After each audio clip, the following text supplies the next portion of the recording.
You're listening to That Home Loan Hub. I'm Zibuni Solimova, here to make home loans and property investing simple, smart and stress-free. Let's get you closer to your property dreams. Hello and welcome back to That Home Loan Hub. I've got George Love with me in the house today from Harcourts Kāpiti.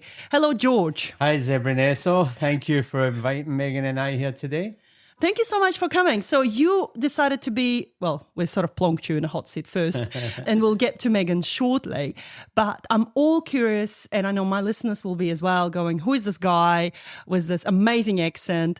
Tell us more. So, George, who are you? Who is George Love? Well, I've been in New Zealand now 22 years, I think it is. Wow, as long as me. Yeah, is that long? You've Almost, been here? yeah. Fantastic. Your English is as good as mine now. Mine, true. So yeah, I came here 22 years ago just for a visit and to explore. Before I was in real estate, I'm an ex-hairdresser. A hairdresser. Hairdresser, yeah. I heard there was a shortage over here for good hairdressers. So I came out here. I've been in the industry, 30, 35, 36 years as a young person. I used to work in TV, catwalk, shows, do all the West End shows in London. It was quite a glamorous career. And then it brought me out here. That's like a complete flip, isn't it? Because New Zealand is just chill. Well, it is. It's very chilled out here, but I think that's what I was looking for. I've been around all the big wild cities. I spent a lot of time in New York, London, places like that where it was just crazy. And then I came to Wellington and I was like, it was almost like stepping back in time. I just loved it. You know, I loved this slower pace, the outdoor life. It was everything that I crave. And met my lovely wife, Megan, very soon after coming here. We shared a lot of similar interests. We're both keen scuba divers. So we were always out diving together and every chance we got. And life was going pretty good. So I opened up a hair salon, had a big successful hair salon. Hello, my little friend. I could cut your hair. I had a very successful hair salon in central Wellington. But long story short, we had our first child. And I realized very quick that I was never around being a father. I was missing my child growing up. Yeah. I was always at the shop. Long hours, had to be there all the time. We had between 10, 15 staff. You know, it was busy. So we made the big call to sell the salon, which we did. And luckily we sold at a great time because not long after that, a few years after that, COVID hit. Wow. So you would have been... Yeah. Caked. We were very lucky to get out when we did. So look, tried a couple of different sales jobs. Again, very successful at it, but they took me on the road. I was traveling away from my family. Not ideal. No. So I had a few friends doing real estate and I'd been talking to them about it and sort of saying one of my good friends owns a successful company in Wellington and I had a good chat with him about it and he thought I'd be great at it. So I told them we were moving to Kāpiti. You know, when COVID was there, we wanted to move up to Kāpiti, be the outdoors more. So we did that. And he recommended that I go to Harcourts because Harcourts is such a big company and they offer fantastic training, which they really do. And it's just ongoing. Doesn't matter how experienced you are, there's always stuff that they can teach you. There. How big is Harcourts? Well, Harcourts is international. But the company we work for at Harcourts, our CEO, Marty Ritchie, he owns 14 of the franchises around Wellington. Whoa. So he basically has all the Harcourts from Wellington up to Levin, and then the other side from Wellington up to Upper Hutt. So it's a massive part, but we're all connected as one anyway. We have a massive referral system. And that's why I grew so fast at Harcourts because I had this database from my hair salon from over 10,000 people. Wow. And when I told them I was getting into real estate, I emailed it out to them all. I had all these people emailing me, oh, we're looking for a holiday home up in Kāpiti, or we've got family need to sell there. So things all started happening really well. And after a couple of years, then Megan has always been helping me in the background. After a couple of years, we got busy. We wanted to move to the next level. And that seemed the most natural thing to do was for Megan to come in full time. So she got her license. But But we both know, right? Without a great wife, there is no successful man. Absolutely, absolutely. And it was the same with the hair salon, even though Megan at that time was in banking. But she used to always be coming up to the salon because where she worked was just round the corner from our salon, which was in the old bank arcade in Lambton Quay.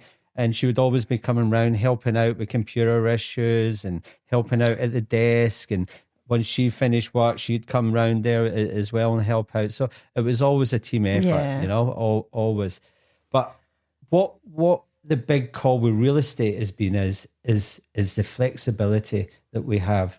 Because first of all, we're parents, you know. How many kids do you have? We've got 2 lovely girls. How old are they? And they're 10 and 7. Wow, lovely age. Beautiful age, you know, lots of fun, you know. So that was the main thing for the move for me was what career can I do on my own, have my own business and have flexibility to see my family every day and spend quality time with them. So that was a big pull for me. And even though it's a 7-day-a-week job, it's still so flexible that I do stuff with the kids every day. You can still pick them up and drop them off and maybe take them to after-school activities. Do you do their hair? I do. They're my only 2 clients now.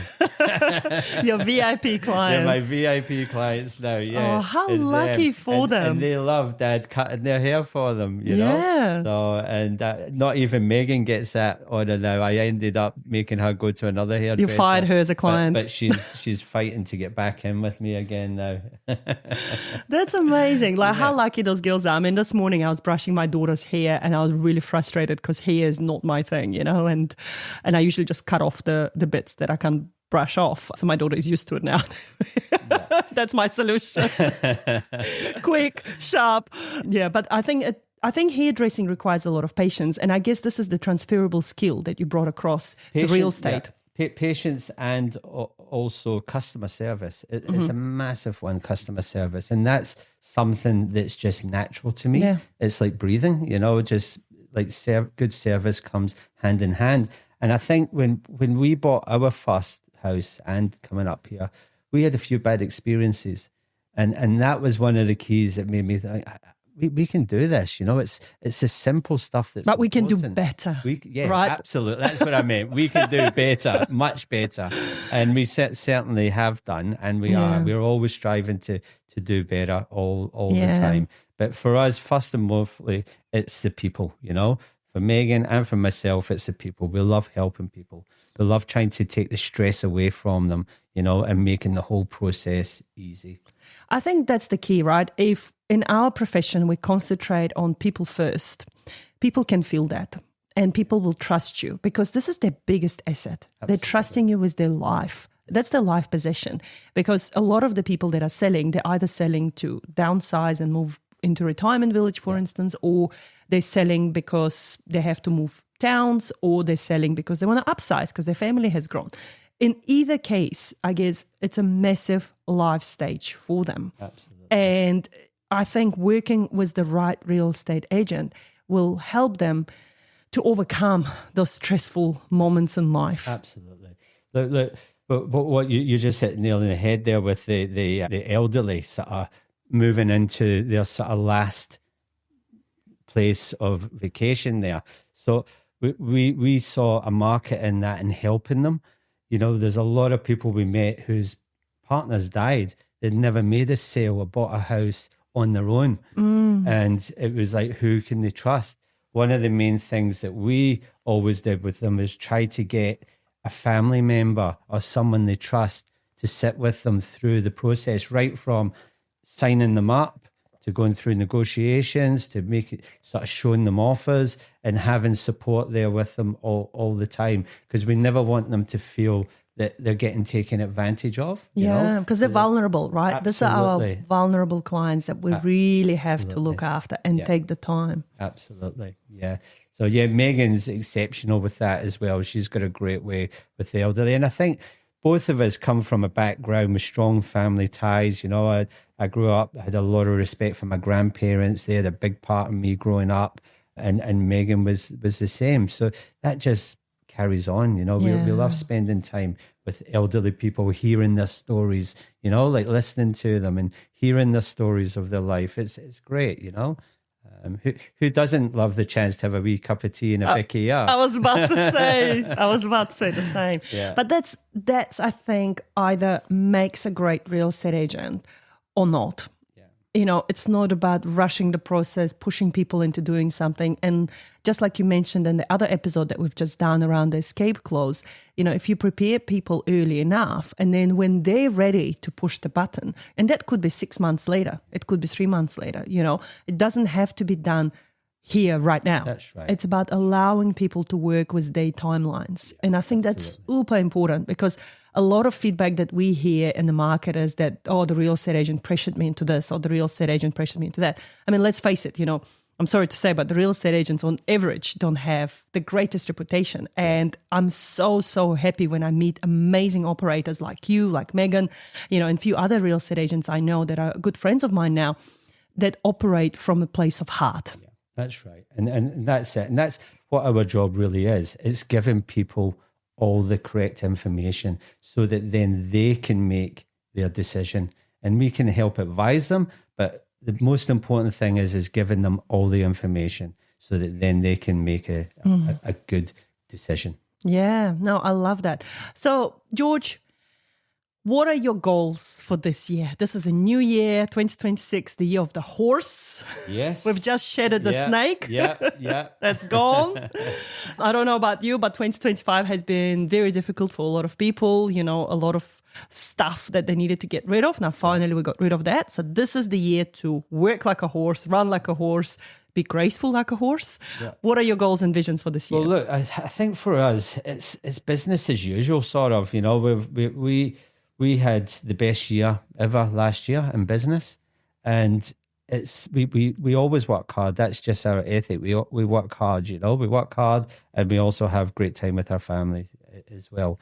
So it's pretty much the same as usual, but just trying to do a little bit more and do it better. And that's what we're always trying to achieve, just to do it a little bit better than we did before. Have you heard of that theory that if you improve yourself 0.01 every day, that by the end of the year you will improve yourself? Yeah. That's right. And that's what it is. Every day you just try and do what you're doing a little bit better. And we seem to be getting a bit better. The kids are getting easier, dropping off at school and things. I don't know if that's just because they're getting older naturally, or we're getting better at it. But yeah, I mean, now for us, I've been in real estate, moved up to Kāpiti 5 years ago, and I've been in real estate that amount of time. So I feel like now we're getting a name for ourselves. The phone starts ringing on its own now. People are asking us to come and appraise their properties. So it's like, and we love doing that. We love going in. Some of the houses we see are just beautiful, and whatever type of house it is, we love seeing the opportunity there, helping people to make the most out of what they've got, to get the best that they can from what they've got. And that's what we love to try and do all the time. I love that. Thank you so much. And just before we part, what are your hobbies? What are you into?